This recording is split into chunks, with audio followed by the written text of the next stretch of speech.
Pakistan super league season 8 का round मरहला अख्ताम को पहुँच गया है। दिफाई चैम्पियन लाहौर कलंदर्स, मुल्तान सुल्तान्स, इस्लामाबाद यूनाइटेड और पेशावर ज़ल्मी की जो टीमें हैं वो प्ले ऑफ मरहले में एक दूसरे से टकराएंगी। कल खेले गए आखिरी मैच में कराची किंग्स ने लाहौर कलंदर्स को 86 रन के बड़े मार्जिन से शिकस्त दी है। इसके अलावा अफगानिस्तान के खिलाफ कौमी स्क्वाड के ऐलान और शादाब खान को जो कप्तान बनाया गया है उसको भी प्रोग्राम का हिस्सा बनाएंगे। PSL और पाकिस्तान क्रिकेट से जुड़ी खबरों के साथ आपकी खिदमत में हाजिर हैं। आप देख रहे हैं जुनून अब तक। ये PSL की खुसूसी ट्रांसमिशन है और मैं हूँ ज़िशान यासीन, जबकि हमारे साथ कराची स्टूडियो से मौजूद हैं अब तक के हेड ऑफ स्पोर्ट्स दावान, हमें स्पोर्ट्स जर्नलिस्ट बुशरा गुल ज्वाइन कर रही हैं। आप दोनों को प्रोग्राम में खुश आमदीद। उबैद, HBL PSL 8 का जो मेला है वो जारी है और आज प्रोग्राम का जो आगाज़ है वो मैं करना चाहूँगा कौमी टीम के ऐलान के साथ कि जिसमें कप्तान समेत कई तब्दीलियाँ की गई हैं। कैसा देखते हैं आप? PSL के कई परफॉर्मेंस हैं जिन्होंने अच्छी परफॉर्मेंस दी है खिलाड़ियों ने, उनको अफगानिस्तान के ख़िलाफ़ ये जो सीरीज़ होने वाली है उसमें कौमी टीम में जगह दी गई है।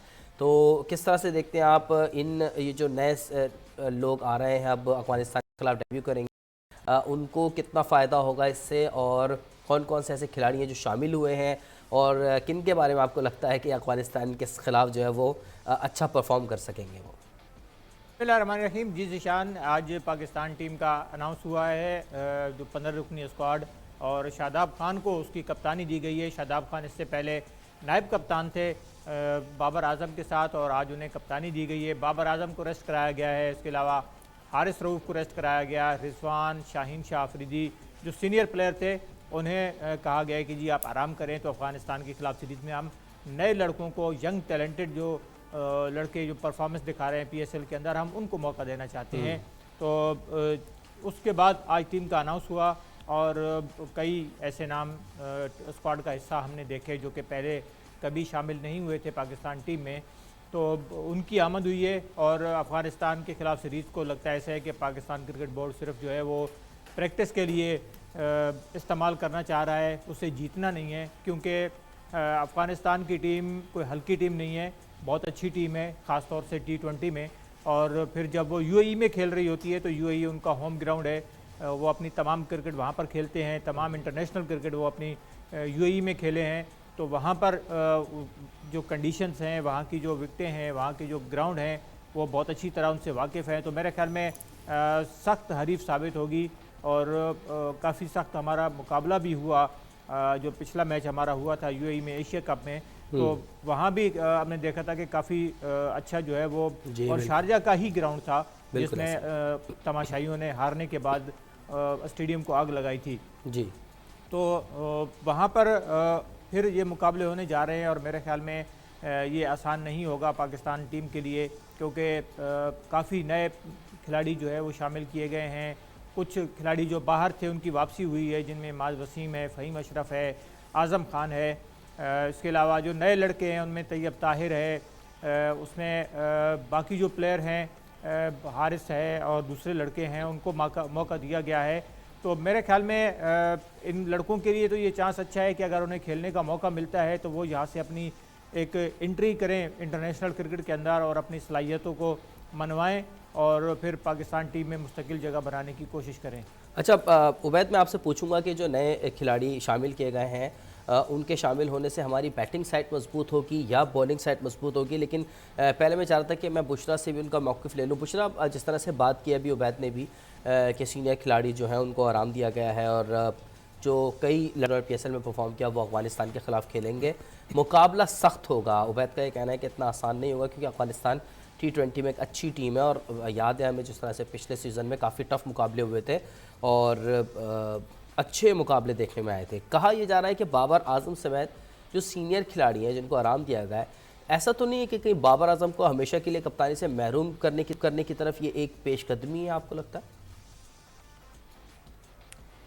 नहीं, बिल्कुल भी नहीं ज़िशान। मैं ये कहूँगी, सबसे पहले मैं इस डिसीजन को सराहूँगी कि हम खुद ही चाहते थे कि जो हमारा ये यंग टैलेंट है इसको मौका मिलना चाहिए। अब जो है वो जब ये टैलेंट को मौका मिल रहा है तो अब कुछ तहफ़्फ़ुज़ात भी हम लोग ही बना रहे हैं दिमाग में। लेकिन चेयरमैन PCB ने जैसे प्रेस कॉन्फ्रेंस में उन्होंने कहा कि तमाम खिलाड़ियों से बाकायदा मुशावरत से ये फ़ैसला, सीनियर खिलाड़ियों से मुशावरत की गई, फैसला किया गया है कि जो हमारे सीनियर प्लेयर्स हैं उनको जो वर्ल्ड कप आगे होना है उससे पहले उनको थोड़ी रेस्ट दी जाए। तो मेरे ख्याल में अच्छा इकदाम है। और दूसरी बात यह है कि बाबर आजम की एक अपनी क्लास है और ऐसा हरगिज़ नहीं है कि वो अगर एक इस सीरीज़ में नहीं है तो आगे नहीं चलेंगे। तो हम चाहते थे कि यंगस्टर को भी मौका दिया जाए, तो वो मौके इसी सूरत में आएंगे। तो बाकी जहां रही बात, मैं ये कहूंगी कि ना सिर्फ यंग खिलाड़ी हैं बल्कि ऐसे खिलाड़ी भी हैं जो कौमी टीम के साथ रहे, ऑफ कलर हुए, कौमी टीम के साथ से फिर बाहर हो गए। अब जब उन्होंने परफॉर्मेंस दी है तो अब हम कहते थे, लाइक आजम खान की बात करूंगी, इमाद वसीम की बात करूंगी, फ़हीम अशरफ की बात करूंगी कि हम चाहते थे कि अब इनकी परफॉर्मेंस अच्छी है तो इनको मौका दिया जाए। तो अब हमें ज़रूरत इस बात की है कि हमें इनके ऊपर एतमाद करना होगा, हमें इनको कॉन्फिडेंस देना होगा। हमें ये हरगिज़ नहीं सोचना कि अगर हार गए तो क्या होगा। हम ये भी तो कह सकते हैं कि हमें ये टीम जिता भी सकती है। तो पॉजिटिव रहें और अच्छा कॉम्बिनेशन लेकर चल रहे हैं, अच्छे प्लेयर हैं। साइम अयूब की परफॉर्मेंस भी आपके सामने है, अहसानुल्लाह भी अच्छे कॉन्फिडेंस में हैं। नो डाउट अफगानिस्तान की टीम को देखें, बहुत मजबूत है, लेकिन यंग टैलेंट कैसे सामने आएगा, कैसे कौमी टीम में जाएगा? जब हम उनको मौके देंगे ऑब्वियसली तभी तो वो कुछ कर सकेंगे, वरना अगर ऐसे ही हम डरे रहेंगे और हम कोई स्टेप नहीं लेंगे तो फिर कैसे जो है वो हमारी टीम बेहतरी की तरफ जाएगी। नहीं, असल में बुशरा वो जो मैं सवाल कर रहा था वो ज़ाहिर खबर आई थी सामने, तो उसके बिहाफ पे मैं कर रहा था। खैर उबैद से बात कर लेते हैं। उबैद, पहले तो ये बताइएगा, जिस तरह मैंने जाते हुए आपसे पूछा था कि जी जो खिलाड़ियों को शामिल किया गया है उससे हमारी बैटिंग साइड मजबूत होगी, बॉलिंग साइड मजबूत होगी, हमारी स्ट्रेटजी क्या है? और उसके बाद मैं दोबारा आपसे ये बात करूँगा कप्तान के हवाले से कि भाई सीनियर खिलाड़ियों को जो रेस्ट दिया गया है उसके पीछे बिहाइंड द सीन एक जो खबर आई है उस पर डिस्कस कर लेंगे। पहले आप ये बताएं कि हम अब ये जो नए प्लेयर्स शामिल हुए हैं उससे हम किस तरफ ज़्यादा मजबूत दिख रहे हैं आपको पिच पर? देखिए ईशान, कई प्लेयर ऐसे हैं जो कि एक ही पोजीशन पर खेलने वाले हैं। अगर आप देखें ओपनर्स में देखिए शान मसूद भी सिलेक्ट हुए हैं, उनके साथ अब्दुल्ला शफीक हैं, साइम अयूब हैं। तो किस किस को आप जो है मौका देंगे? आप स्पिनर्स में देखें, आप ऑलराउंडर्स में देखें, आप इमाद वसीम खेलेगा या नवाज़ खेलेगा। स्पिनर्स में इसी तरह शादाब खान भी हैं। तो फास्ट बॉलर्स में देखें तो उनमें भी एक लाइन है, 5-6 फास्ट बॉलर्स हैं। तो कितने लड़कों को आप 3 मैचों में मौके देंगे? और फिर एक सबसे बड़ा सवाल ये है कि अगर ये लड़के इस सीरीज़ में परफॉर्म करते हैं तो क्या वो अपनी जगह मुस्तकिल रख पाएंगे? उनका फ्यूचर क्या होगा? क्या उन्हें आगे चलकर मौके फिर मिलेंगे? या माजी में हमने देखा कि कई लड़के हमें ऐसे नज़र आते हैं जो 1-2 मैचेस खेले, 3 मैचेस खेले और उसके बाद हमेशा के लिए भुला दिए गए। तो क्या वो सीन कहीं इनके साथ ना हो जाए? इन लड़कों को फिर जो है पॉलिश किया जाना चाहिए। बल्कि मैं तो ये कहूँगा, मेरे मौक़िफ़ से बुशरा या कोई भी इख्तिलाफ़ कर सकता है, मेरे ख्याल में इनको जो है अभी मौका नहीं देना चाहिए था। अभी जो बिल्कुल नए लड़के हैं, यंग हैं, उनको थोड़ा सा और पॉलिश होने दें, उनको थोड़ा सा मैच्योर होने दें ताकि वो इंटरनेशनल क्रिकेट को देख सकें, इंटरनेशनल क्रिकेट समझ सकें और वहाँ आकर किस तरह से खेलना है। कई लड़के इससे पहले भी हमने देखा PSL से आए, इंटरनेशनल क्रिकेट खेले और फिर वो गायब हो गए। ऐसे भी बहुत सारे खिलाड़ी हैं। बिल्कुल, क्योंकि उबैद इंटरनेशनल क्रिकेट का ज़ाहिर प्रेशर होता है, वो माहौल कुछ और होता है, वो मैदान कुछ और होता है। बिल्कुल ऐसे ही है। और जब तक खिलाड़ियों के पास तजर्बा नहीं होगा, जब तक उन्हें वो इन्वायरमेंट नहीं मिलेगी किस तरह से खेलना है और किस कंडीशन में किस तरह टीम को संभालना है, अपनी परफॉर्मेंस कैसी रखनी है, किन विकेटों पर किस तरह से जो है वो परफॉर्म करना है, तो मेरे ख्याल में उन्हें इस तरह से ठीक है। अफ़गानिस्तान के ख़िलाफ़ सीरीज़ जो है वो एक हल्की सीरीज़ आप कह लें। अफ़गानिस्तान हल्की टीम नहीं है, बड़ी टीम है T20 की। लेकिन अगर हम ये देखते हैं कि जी हमारा कोई इस सीरीज़ में अगर हारते भी हैं तो एक अच्छा हमारा तजर्बा हो जाएगा, इस लिहाज से ये ठीक है। लेकिन इसके ऊपर जो है ना काफ़ी सारा काम करने की मज़ीद ज़रूरत थी मेरे ख्याल में। ठीक है, नए प्लेयर्स के ऊपर काफ़ी काम करने की ज़रूरत थी और उसके मौका दिया जाता तो ज़ाहिर है उनके लिए एक बेहतर मौके होते और वो अच्छा परफॉर्म करके फिर रह सकते थे टीम में। क्योंकि होता ये है कि तजर्बा नहीं होता इतना, वो जाते हैं परफॉर्म नहीं कर पाते, प्रेशर आता है और फिर वो सीन से आउट हो जाते हैं।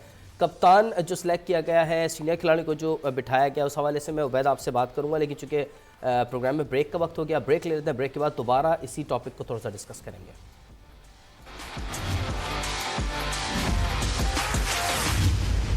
और स्पेशल ट्रांसमिशन जुनून अब तक में एक मरतबा पर खुशामदीद। उबैद, हम बात कर रहे थे कप्तानी के हवाले से, क्या ये हैरान कुन नहीं था कि हर तरफ कप्तान और सीनियर खिलाड़ियों को आराम दिए जाने की खबरें गर्दिश कर रही थी, जबकि एक दिन पहले बाबर आजम और शादाब खान ने कहा कि उन्हें तो इस बारे में इत्तला ही कोई नहीं है। क्या खिलाड़ियों से बोर्ड मुशावरत नहीं करता, या फिर बगैर मुशावरत के इतना बड़ा कदम उठाया गया?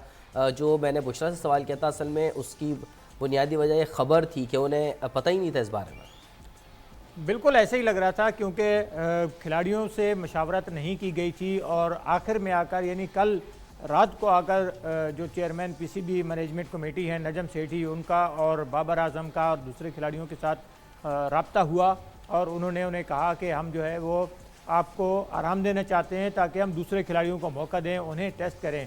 तो उस पर खिलाड़ियों ने ये कहा कि हम अवेलेबल हैं, हम नहीं रेस्ट करना चाहते, हम अवेलेबल हैं खेलने के लिए, आगे बोर्ड की मर्ज़ी है कि उसने जो फ़ैसला लेना है वो ले ले।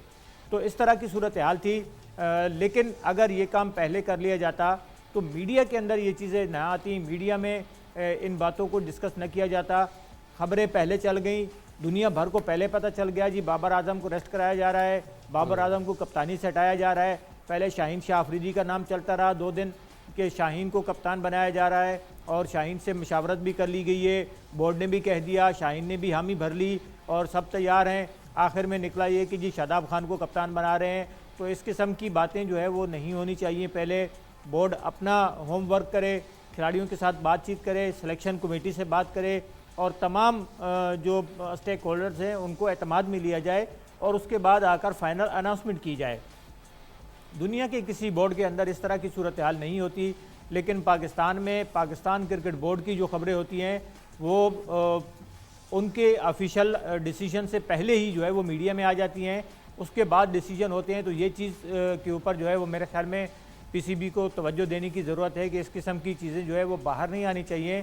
पहले आप अपना होमवर्क करें कि हमने क्या करना है, उसके बाद आप अनाउंसमेंट करें, फिर मीडिया में उसको डिस्कस किया जाए तो मेरे ख्याल में ये ज़्यादा बेहतर होगा। ठीक है, अच्छा चले बुशरा से बात कर लेते हैं। बुशरा, जिस तरह से अभी हम बात कर रहे हैं कि नए खिलाड़ी जिनको शामिल किया गया है टीम में अफगानिस्तान के ख़िलाफ़ सीरीज़ में, जो स्क्वाड में शामिल किया गया है, जिस तरह से उबैद ने भी कहा कि सवाल ये है कि सीनियर खिलाड़ी भी ज़ाहिर मौजूद हैं, बड़ी टीम सिलेक्शन हुई है, कितने खिलाड़ियों को चांस मिल सकेगा कि वाकई परफॉर्म कर सकें? और दूसरी बात यह है कि अगर कोई खिलाड़ी अच्छा परफॉर्म कर जाता है तो फिर उसका मुस्तकबिल क्या होगा? कितने खिलाड़ी होंगे जो कौमी टीम का हिस्सा बन सकेंगे? अगर बन गए तो सीनियर खिलाड़ियों का क्या होगा? ये भी तो सवालात है ना। बिल्कुल, मैं बात करूंगी जहां पर मीडिया की बड़ी ज़बरदस्त बात उबैद ने की है। पहली बात तो मैं भी इनसे मुत्तफिक हूं कि ये चीज़ें पीसीबी को इस पर काम थोड़ा करना होगा कि मीडिया पर बातें आने से पहले ही उन्हें अपना होमवर्क कर लेना चाहिए। जिस तरीके से हमने देखा कि शादाब ने प्रेस कॉन्फ्रेंस में कहा, लाइलमी का इजहार किया, आज जो है चेयरमैन पीसीबी कह रहे हैं कि मुशावरत की गई थी।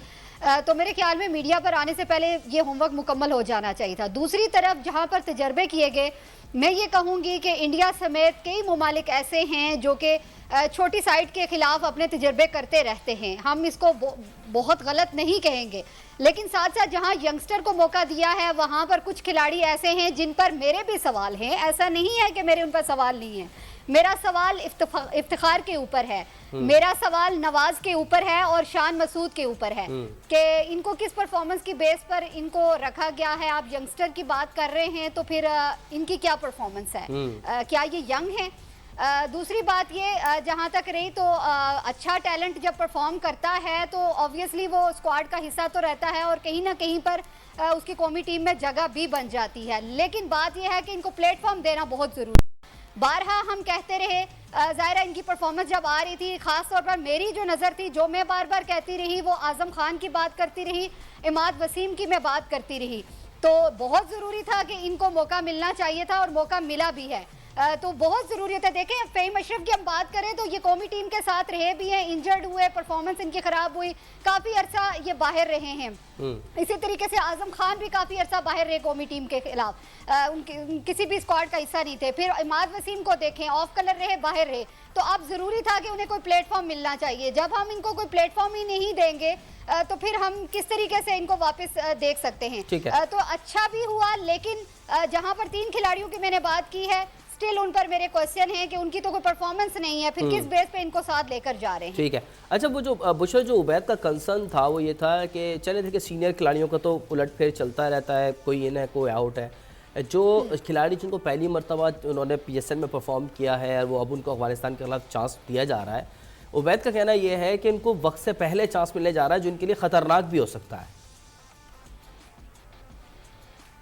देखें, वही बात आती है कि आपको अब अपनी परफॉर्मेंस देनी होगी। आप अगर अपनी इतनी परफॉर्मेंस शो कर रहे हैं, बात किसी एक मैच की नहीं हो रही है। स्टिल अगर कोई नाम है, साइम अयूब का नाम ले लें, एहसान उल्लाह का नाम ले लें, तो अभी तक जितने भी 10 मैचेस हो चुके हैं इनकी परफॉर्मेंस हमें नज़र आ रही है और हम चाह भी रहे हैं कि इनको मज़ीद जो है वो मैनेजमेंट साथ रखे, तो इनको साथ रखना चाहिए। और ये मेरे ख्याल में इनको जो मौका दिया गया है इसमें अब इनको खुद परफॉर्मेंस शो करनी होगी। प्लेटफॉर्म तो मिलना बहुत ज़रूरी था। ठीक है, अफगानिस्तान एक बड़ी साइड है, लेकिन ये जो सीरीज़ हो रही है ये कोई अगर इसमें कोई किसी किस्म के मैचेस लूज भी होते हैं, कुछ भी होता है, तो इसका कोई इतना बड़ा इम्पैक्ट नहीं पड़ेगा। लेकिन बात ये थी कि इनको आखिर चांस फिर किस तरह मिलना है, क्योंकि आगे वर्ल्ड कप में तो हम रिस्क ले नहीं सकते। अभी ही ये था कि हम पहले जो है वर्ल्ड कप से पहले अपनी टीम को हमने तैयार करना है, तो ये जो कुछ तजर्बे हैं ये कहीं ना कहीं तो हमें वर्ल्ड कप से पहले करने थे। तो मेरे ख्याल में अब खिलाड़ियों के पास जिस तरह प्लेटफॉर्म होता है PSL की सूरत में, यहाँ पर आपने अच्छा परफॉर्म कर लिया। हाँ, अगर किसी एक मैच में परफॉर्म करने के बाद बहुत ज़्यादा हम फौरन स्टार बना दें और उनको कौमी टीम का हिस्सा बना दें तो फिर मेरे ख्याल में रिस्की होता है। लेकिन किसी प्लेयर की परफॉर्मेंस अगर चलती आ रही है हर मैच में, तो फिर मेरे ख्याल में उनके साथ थोड़ा बहुत इंसाफ करना चाहिए, थोड़ा उन पर एतमाद करना चाहिए। ठीक है, अच्छी बात है। बिल्कुल मेरे ख्याल से बुशरा की बात काफ़ी सेंसिबल है उबैद के। जो इंटरनेशनल वर्ल्ड कप में तो ज़ाहिर है कि नहीं इसी तरह के इवेंट्स होंगे जिसमें इंटरनेशनल माहौल भी मिले खिलाड़ियों को, वो प्रेशर भी फेस करना सीखें और ज़ाहिर है डेब्यू होगा और UAE जैसा ग्राउंड है, वहाँ पर पाकिस्तानी और अफगानिस्तानी कौम एक बड़ी तादाद में रहती है। हम देखते हैं कि मैदान भी भरे हुए होते हैं, तो प्रेशर तो होता है उबैद उस हवाले से। और जो नए खिलाड़ी हैं उनको एक अच्छा मौका मिलेगा मेरे ख्याल से, अगर वो वहाँ अच्छा तजर्बा ले सकेंगे, चाहे परफॉर्म कर सकें या ना कर सकें, लेकिन बहरहाल उनकी ग्रूमिंग तो होगी जो नए खिलाड़ी सिलेक्ट हुए हैं और वो अफगानिस्तान के खिलाफ UAE में खेलेंगे। बिल्कुल ऐसे ही है, ग्रूमिंग होगी और टीम के साथ रहकर भी ग्रूमिंग होती है और टीम की तरफ से खेलकर भी खिलाड़ियों की ग्रूमिंग होती है। ख़ासतौर से जो नए खिलाड़ी होते हैं वो अपने स्टार्स को जो है देखते हैं, उनके साथ खेलते हैं, ड्रेसिंग रूम शेयर करते हैं, तो वहाँ उन्हें बहुत कुछ जो है वो सीखने को मिलता है। फिर शारजा की जो कंडीशंस हैं वो पाकिस्तान से सिमिलर हैं और वहाँ पर मेरे ख्याल में इतनी ज़्यादा कोई दिक्कत पेश नहीं आनी चाहिए हमारे खिलाड़ियों को, तो अच्छी बात है। लेकिन देखना है कि अब उनकी परफॉर्मेंस कैसी, ठीक है, देखना है कि उनकी परफॉर्मेंस क्या होगी। इमाद वसीम और फ़हीम अशरफ की वापसी हुई है, उस हवाले से मैं उबैद आपसे बात करूंगा कि PSL में उन्होंने अच्छी परफॉर्मेंस दिखाई, तो इसीलिए ज़ाहिर अफगानिस्तान के ख़िलाफ़ भी अब ये सिलेक्ट हो गए और खेलेंगे। अब अगर अफगानिस्तान में परफॉर्मेंस दिखाते हैं तो क्या कौमी टीम में जगह पक्की कर सकेंगे या नहीं, इस पर मैं आपसे पूछूंगा। एक ब्रेक का वक्त हुआ है, ब्रेक ले लेते हैं, वापस आएंगे।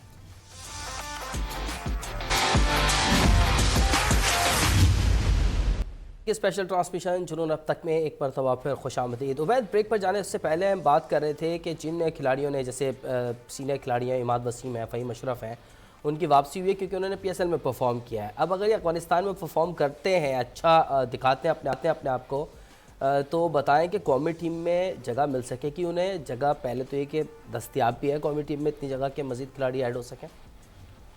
जी ज़िशान, अभी बुशरा ने भी बात की कि फ़हीम अशरफ और शान मसूद की वापसी पर जो है वो काफ़ी सवालिया निशान है। तो मेरे ख्याल में उस चीज़ को ज़रूर देखना चाहिए कि इन खिलाड़ियों की माजी में क्या परफॉर्मेंस रही है और क्या अब अगर वो परफॉर्मेंस करते भी हैं तो क्या उनकी जगह टीम में बनती है या नहीं। क्योंकि ओपनिंग पे अगर देखें तो हमारे पास बाबर और रिजवान दो ऐसे ओपनर हैं जो कि मुस्तकिल टीम के साथ हैं और अच्छा परफॉर्म भी कर रहे हैं। तो मेरे ख्याल में यहाँ पर ओपनर जो है वो मज़ीद आप कितने ऐड करेंगे। आपने शान मसूद को भी ले लिया, आपने अब्दुल्ला शफीक को भी ले लिया, आपने साइम अयूब को भी ले लिया, हारिस भी आ गया, तो कितने ओपनर जो है वो टीम के साथ ट्रैवल कर सकते हैं या कितने खेल सकते हैं। तो इस चीज़ के ऊपर ज़रूर सोचना चाहिए। तो अब देखना होगा कि फ़हीम अशरफ और शान मसूद की परफॉर्मेंस, इमाद वसीम की परफॉर्मेंस कौमी टीम में कैसी रहती है। क्योंकि पहले हमने देखा शान मसूद काउंटी में बड़ी अच्छी परफॉर्मेंस देकर आए थे और फिर उन्हें पाकिस्तान टीम में लिया गया, होम सीरीज़ उन्हें खिलाई गई, टेस्ट सीरीज़, उसमें भी वो नाकाम रहे। फिर उसके बाद जहाँ जहाँ उन्हें मौका मिला तो वो उस तरह की परफॉर्मेंस का मुजाहरा नहीं कर पाए। तो अब देखना ये है कि वो दोबारा वापस आ रहे हैं तो क्या उन्हें मौका मिलता है या नहीं, और अगर मौका मिला तो फिर उनकी परफॉर्मेंस कैसी होगी, और अगर परफॉर्मेंस होगी तो फिर टीम में उनकी जगह बनती है कि नहीं, क्योंकि कई खिलाड़ी जो है वो इस वजह से भी बाहर हुए कि टीम में उनकी जगह ही नहीं बन रही।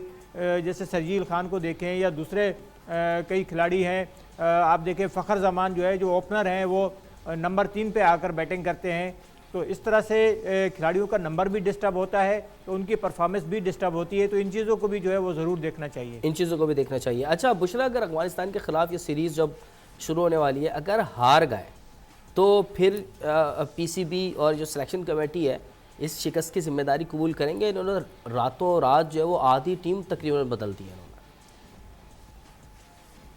देखिए ज़ीशान, आप ये भी तो सवाल कर सकते हैं कि अगर जीत गए तो मैं पहले सवाल में भी बात की थी कि पॉजिटिव रहें और इंशाल्लाह कॉन्फिडेंस दें अपने प्लेयर को।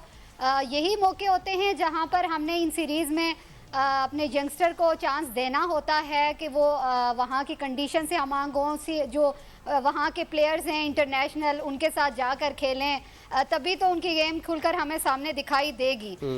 वहाँ का ग्राउंड होगा, वहाँ की कंडीशन होंगी, वहाँ का क्राउड होगा, सब कुछ होगा, आपने फेस करना है, आपका टेम्परामेंट कैसा होगा, आपकी बॉडी लैंग्वेज कैसी होगी। तो ये कॉन्फिडेंस भी प्लेयर के लिए बड़ा मैटर करता है, तभी आप वर्ल्ड कप के लिए अपनी टीम को आगे चॉइस कर सकते हैं। तो मेरे ख्याल में ये जो सीरीज़ हैं ठीक है, एक तजर्बा तो है, लेकिन पहले भी बोला कि बिलफर्ज, जो कि मैं नहीं कहना चाहती, नाकामी अगर होती है तो कोई इतना बड़ा हम नहीं कह सकते कि बहुत बड़ा ब्लंडर हो गया, कुछ भी है। लेकिन साथ ही साथ जो बात अभी जैसे उबैद कर रहे थे, तो मैं चाहूँगी कि उबैद जो है वो इफ्तिखार और नवाज़ की सिलेक्शन पर भी बात करें, क्योंकि मेरे जो बहुत गहरा पॉइंट है वो यही है कि इफ्तिखार और नवाज़ की सिलेक्शन किस उसमें की गई है। बाकी फ़हीम के बारे में मैं ये कहना चाहूँगी ज़ीशान के हमने देखा कि इस्लामाबाद यूनाइटेड के साथ उन्होंने परफॉर्म किया, ठीक है, एक अरसे बाद वो उन्होंने परफॉर्म PSL में उनकी हम देख रहे हैं, कौमी टीम के साथ भी रहे, लेकिन उनकी इनिंग्स में हमें कुछ चेंज लगा है। अगर हम उनकी बैटिंग उठाकर देख लें तो बड़ा ठहराव आया है और बड़ा इनिंग्स को कैरी करते हैं। अगर हम उनकी बॉलिंग को देखें तो बॉलिंग भी बड़ी ज़बरदस्त, उनमें रिदम नज़र आया है। तो ये चीज़ होती है कि जब आप कौमी टीम से दूर रहें, स्क्वाड का हिस्सा ना हो, तो फिर पता चलता है आपने कितना वर्कआउट किया हुआ है। ठीक है, तो आप ये है कि अच्छा बुशरा, उबैद आपके सवाल का जवाब देना चाह रहे हैं, उनसे पूछ लेते हैं क्या कह रहे हैं। देखिए, एक चीज़ होती है कि टीम का अपना कम्बिनेशन कैसा है, सिर्फ PSL की परफॉर्मेंस पर टीम नहीं मुंतखब होती। नवाज को आप देखें, वो कौमी टीम के साथ रहे और परफॉर्मेंस देते हुए आ रहे हैं, चाहे वो बैटिंग में उन्हें मौका मिला, बॉलिंग में मिला तो उन्होंने परफॉर्मेंसेस दी हैं। इफ्तिखार अहमद ने भी परफॉर्मेंस दी है, आप T20 वर्ल्ड कप में देखें तो उनकी परफॉर्मेंस अच्छी थी। उसके अलावा जब वो BPL में खेले, जब यहाँ पर आकर उन्होंने जो कोयटा में नुमाइशी मैच था वहाँ भी अच्छी परफॉर्मेंस थी। तो सिर्फ PSL की परफॉर्मेंस के बेस पर जो है वो आप नवाज़ को या इफ्तिखार को बाहर नहीं कर सकते। वो एक टीम कम्बिनेशन के साथ चलते हुए आ रहे हैं और नेशनल टीम में जब उनकी परफॉर्मेंस अच्छी है तो मेरे ख्याल में सिलेक्शन कमेटी ने उनको उस वजह से कंटिन्यू किया है। ठीक है, अच्छा उबैद, हम कल बुशरा कुछ कहना चाह रही हैं आप?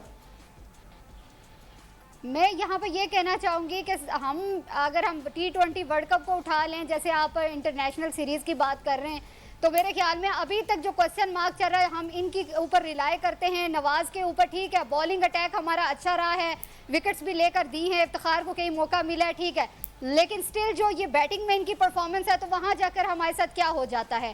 हम तो सफर अभी तक हमारी टीम कर रही है कि बैटिंग लाइन खराब है और हम जितने भी मैचेस हारे हैं वो हम ड्यू टू बैटिंग की वजह से हारे हैं। तो मेरे ख्याल में हम बजाय इसके कि इनको तनकीद का निशाना बनाएं कि यंगस्टर को इन परफॉर्मेंस की बिना पर क्यों रखा जा रहा है, तो फिर हम ये एक तरफ तो ये कहते हैं कि PSL में अगर वो परफॉर्म नहीं कर पाए हैं तो कहीं कौमी टीम के साथ परफॉर्म करते रहे तो ठीक है, इट्स ओके, लेकिन इनको भी तो एक्सेप्ट करें। फिर आप जो PSL में धड़ाधड़ परफॉर्म कर रहे हैं तो फिर उनको चांस देने पर क्यों हम जो परेशान हो रहे हैं, क्यों हम कह रहे हैं कि हम हार जाएंगे। हम ये भी तो एतमाद रख सकते हैं यंगस्टर पर। ठीक है, अच्छा उबैद, जज्बाती हो रही है हो जाता है। अच्छा उबैद, कल के मैच की बात करने से पहले जो है वो थोड़ा सा मैं सोच रहा था कि हमने देखा है कि जिस तरह से हम सीनियर प्लेयर्स की बात कर, आराम का मौका दिया गया है, शाहीन शाह आफरीदी की हमने पिछले मैचेस में बात की थी कि उनकी कैप्टनसी अच्छी रही पीएसएल के अंदर, और ये भी सुनने में आ रहा था कि अफगानिस्तान के खिलाफ जो सीरीज़ होने जा रही है उसमें शाहीन शाह आफरीदी कैप्टनसी करेंगे, लेकिन अब इत्तलात ये कि उनको भी आराम दिया गया है। तो ये सारा मामला क्यों है, शाहीन शाह आफरीदी को क्यों आराम दिया गया, इस पर आपसे सवाल करूँगा। ब्रेक का वक्त हुआ है, ब्रेक ले लेते हैं, ब्रेक के बाद वापस आएंगे।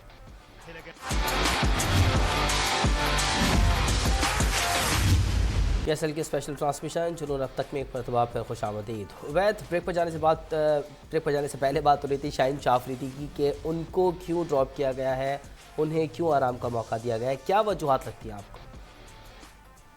जी शाहीन शाह आफरीदी का नाम भी उन खिलाड़ियों की लिस्ट में शामिल है जिन्हें आराम दिया गया है, और मेरे ख्याल में शाहीन शाह के लिए काफ़ी टाइम से कहा भी जा रहा था, क्योंकि वो तीनों फॉर्मेट मुसलसल खेल रहे हैं, तो आगे हमारी क्रिकेट जो है वो काफ़ी ज़्यादा है, तो शायद उस वजह से शाहीन को भी आराम दिया गया है कि ये 3 मैच हैं, आप दूसरे लड़कों को मौका दें। जैसे एहसानुल्लाह बड़ी अच्छी परफॉर्मेंस देते हुए आए हैं, मुल्तान सुल्तान की तरफ से फास्ट बॉलर हैं, तो उन्हें शामिल किया गया है। हारिस रऊफ़ को भी मौका बिठाया गया है। तो मेरे ख्याल में ये यंग लड़कों के लिए एक अच्छा चांस है कि वो उन्हें अगर मौका मिलता है तो वो आएँ और अपनी परफॉर्मेंस पेश करें। शाहीन शाह आफरीदी वापस आएंगे और वो लाजमन पाकिस्तान टीम का हिस्सा होंगे, क्योंकि वो हमारे मैन बॉलर हैं। तो ये रोटेशन पॉलिसी के तहत पाकिस्तान क्रिकेट बोर्ड ने इन खिलाड़ियों को आराम दिया है, और मेरे ख्याल में ये अगर इस पॉलिसी को मुस्तकिल तौर पर रखा जाए तो वो सही है। लेकिन जो बिल्कुल यंग लड़के हैं तो उनके बारे में मेरा मौक़िफ़ यही है कि उन्हें पहले आप डोमेस्टिक में खिलाएं, उन्हें आप ए टीमों के साथ मौका दें, उन्हें अंडर 19 के लेवल के जो प्लेयर हैं उन्हें अंडर 19 टीम के साथ खिलाएं, उन्हें इंटरनेशनल एक्सपीरियंस दें और फिर उन्हें नेशनल टीम में लाएं। तरीक़ाकार तो ये होना चाहिए। खैर अच्छा बुशरा, अब कल के मैच की अगर बात करें, बहुत बात हो गई अफगानिस्तान की सीरीज़ के हवाले से, कल की मैच की जो पीएसएल की बात करें तो कराची किंग्स का नाम होता है तो मेरा भी ताल्लुक़ कराची से है, और दुख भी होता है, परेशानी भी होती है, परफॉर्मेंस से मायूसी भी होती है। कल कराची किंग्स ने अपना आखिरी मैच जो है वो लाहौर कलंदर्स दिफाई चैम्पियन है, उसको हरा दिया। क्या फ़वाइद हासिल किया कराची किंग्स ने इस मैच को जीत कर? बिल्कुल ज़ीशान, और ये बात कहेंगे कि बड़ी बात है, क्योंकि देखें कराची किंग्स आगे नहीं जा सकी है, लेकिन कराची किंग्स वो टीम है जो लाहौर कलंदर को हराने में सरे फहरिस्त है और बड़े अच्छे तरीके से लाहौर कलंदर को हराई है। तो मैं ये कहूँगी कि कराची किंग्स की मैं तारीफें भी करती आई हूँ कि उनमें एबिलिटी है। दोनों मैच हराए हैं, बिल्कुल ऐसा ही हुआ है, लेकिन मैं ये कहूँगी कि कराची की टीम में एबिलिटी है। आप अगर उनकी परफॉर्मेंस ओवरऑल उठाकर देखें तो कराची किंग्स जो है बहुत क्लोज गई है फाइट के, लेकिन कराची फिनिश नहीं कर पाया है। तो अब ज़रूरी है कि पिछले पीएसएल में हमने ये बात की थी, लेकिन इन गलतियों पर काम नहीं किया गया। इस बार फिर वही हुआ और फिर वही कराची के साथ हुआ। तो ज़रूरी होता है कि मैनेजमेंट को चाहिए कि वो ज़रा सिलेक्शन सबसे पहले अच्छी करे, फिर उसके बाद जो है वो मैं कहती आई हूँ कि जिस तरह नए टैलेंट को बेंच स्ट्रेंथ पर बिठाया जाता है उन पर थोड़ा ट्रस्ट करें, उनको लेकर आएँ, आगे लेकर आएँ, फिर लोकल प्लेयर्स में परफॉर्मेंस बेस्ड जो है वो सिलेक्शन करें। तो ये बहुत ज़रूरी होता है, और प्लेयर्स को थोड़ा सा गेम में अपनी एग्रेशन रखनी चाहिए। तो टीम ऐसी है कि जो भरपूर सलाहियतों की हामिल है।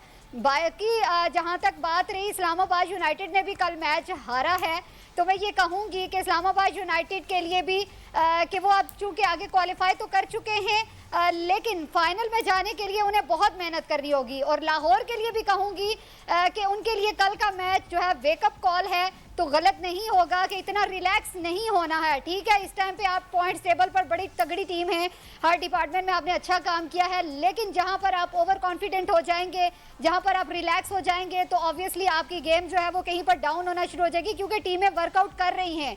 हम किसी को बहुत कमज़ोर नहीं समझ सकते, अभी भी वक्त है, और अपनी गलतियों से सीख कर आगे की तरफ बढ़ें। और कराची के लिए ये है कि अच्छा, उन्होंने हमने यही चाहते थे कि अच्छे तरीके से टूर्नामेंट से बाहर जा रही है सीरीज़ से, तो वो जो है अच्छे जीत के साथ जो है इसका इख्तिताम करें। तो होप्स हो कि कराची नेक्स्ट सीज़न में एक अच्छे तरीके से शामिल होगी। चलें जी, ठीक है, देख लेते हैं इस बात पे भी कि अगले सीज़न में कराची क्या करता है, क्योंकि हम तो कराची वाले हैं और हमें तो ज़ाहिर है हमेशा ही मायूसी होती है। बहरहाल अब उम्मीद पे दुनिया कायम है। उबैद, आखिरी मैच में कराची किंग्स ने 7 तब्दीलियाँ की। हम पहले भी इस हवाले से बात करते रहे, 7 तब्दीलियों के बावजूद मैच कराची किंग्स ने जीत लिया। तो हम जो पहले बात करते रहे थे कि भाई कम्बिनेशन ठीक नहीं है, इसको थोड़ा सा तब्दील किया जाए, तो शायद ये बात कराची किंग्स वालों को आखिरी मैच में समझ आ ही गई। बिलाखिर लीग मैचेस सारे हार गए और आखिर में ये मैच जीत लिया उन्होंने। तो ये तब्दीली जो है आपको लगता है कि ये चेंजेस की वजह से हुआ या कराची किंग्स का दिन अच्छा था, क्या समझते हैं आप? ये बिल्कुल जैसे आपने पहले पूछा कि कराची किंग्स ने इस मैच से क्या फ़ायदा हासिल किया, तो मेरे ख्याल में सबसे अहम फ़ायदा तो कराची किंग्स को ये हुआ कि ये मैच जीतने के बाद वो 6 से 5वें नंबर पर आ गए और क्वेटा को जो है वो 6 नंबर पर भेज दिया। अच्छा। तो ये फ़ायदा हुआ है। चले। और दूसरा ये कि बिल्कुल आपने ठीक कहा, कराची किंग्स ने बहुत सारी तब्दीलियाँ की और इन तब्दीलियों का फ़ायदा हुआ। तो इससे ज़रूर सीखना चाहिए कि आप अपने कम्बिनेशन को जो है वो मज़ीद बेहतर करें। कल जिस तरह से अखलाक ने बड़ी अच्छी बैटिंग की, इसी तरह आप देखें तैयब ताहिर ने बड़ी अच्छी बैटिंग की। इसके अलावा उनके बॉलर जो 5 बॉलर थे, 5 बॉलर्स ने विकेटें हासिल की। तो मेरे ख्याल में ये एक अच्छा साइन था और इस चीज़ को अब आगे कंटिन्यू करना चाहिए और देखना चाहिए कराची किंग्स को कि अगले सीज़न में जो है उन्हें क्या तब्दीलियों की ज़रूरत है, ताकि वो जो पिछले 2 साल ख़राब गए हैं उसको किसी तरह से रिकवर कर सकें।